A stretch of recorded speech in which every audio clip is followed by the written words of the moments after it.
خدا یار کنه. مولوی صاحب 100 روپۍ خرچه کړې. هسې 100 روپۍ خرچه کړې.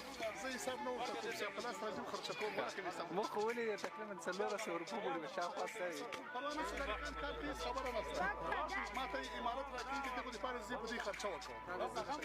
الحمدلله خدای پاک دې سره ژوند لري. شفقت را باندې کې سکلم ورته ویلي دي چې دغه مسله د بیا خرچه راکړي. اوس خرچه راکړي بیا زم کوشش کوم چې په دې مصرف کوم. بس ډیر وخت دا سودا کوم دي د ماشومانو په خاطر کوم. دلته په کور کې هغه ورپخ کړي چې دلته راشي د موټرانو باندې دی ګرځي. هغه د خلک د سکوت باندې کې ځینې وخت لري غریبانو چې هر سړی منډه وهي.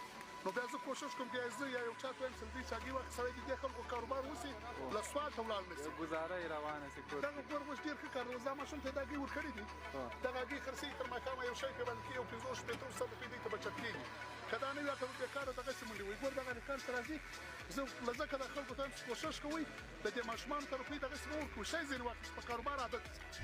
قاري صاحب دا تاسو سار شی چکلی که نه؟ والله نه.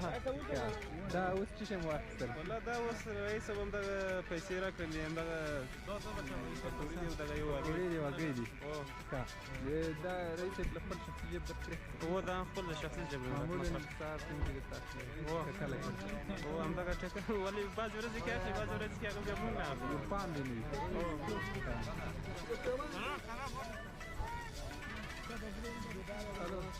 تاسو خپل هم راواخیستلی شئ سمبوسې. نورې جان مننه. زه به بلې راواخلم. ډېره مننه حاجي صاحب. وطندارا ببینید رئیس ترافیک او اسکرایشان